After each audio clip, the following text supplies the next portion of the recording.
recording major tricks for height and distance. It is related to the class 10th and topics trigonometry. ये board परीक्षाएं में 3 या 5 number के प्रश्न पूछे जाते हैं, जिसके लिए कि मेजर ट्रिक्स की आवश्यकता पड़ती है, जो कि कम समय में मैं ज्यादा उपलब्धि कर सकूं।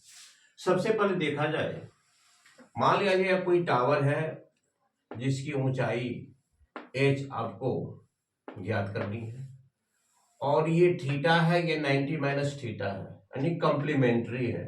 When the sum of two angle is the 90, after then each angle is called complementary पूरक कोण।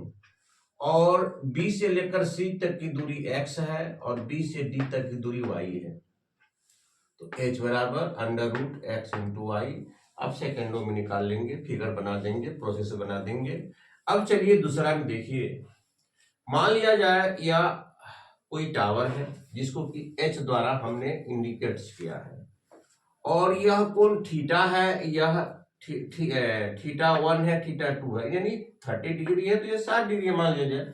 दो तरह के एंगल दिए रहेंगे, थीटा 1 और थीटा 2, और यहां से यहां तक की दूरी d है। मान लिया जाए कि कोई व्यक्ति यहां से देख रहा है तो थीटा 2 एंगल बन रहा है, पीछे की तरफ d मीटर दूरी तय करता है तो थीटा 2 से थीटा 1 हो जाता है।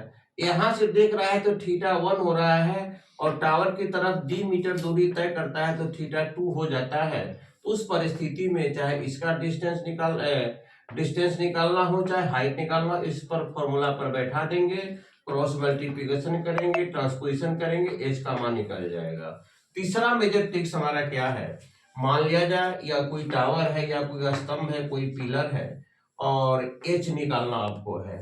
अगर यह 30 है तो यह 60 है, कहने का मतलब ये डबल है, यह 60 है तो यह 30 है, थीटा है तो 2 थीटा है और इस दोनों के बीच की दूरी y है, इस दोनों के बीच की दूरी x है। कहने का मतलब ये हुआ कि अगर कोई व्यक्ति C से इसको देखता है तो उन्नयन कोण एलिवेशन एंगल थीटा होता है और y मीटर डिस्टेंस आगे की तरफ बढ़ता है तो वह कोण 2 थीटा हो जाता है। तो x और y इसको मान लेंगे और h का मान अगर निकालना रहेगा तो h स्क्वायर बराबर y square minus x square, square हटाइएगा, होल रूट कर दीजिए। आपका एक्यूरेट प्रोसेस सही होना चाहिए, आप शॉर्टकट में इसको निकाल सकते हैं। तो डियर स्टूडेंट्स, आज मैंने 3 टेक्स्ट डाला जो आपके त्रिकोणमिति में जो हाइट एंड डिस्टेंस है, मैं सबका बारी बारी से ट्रिक डाल दूंगा। Thank you very much.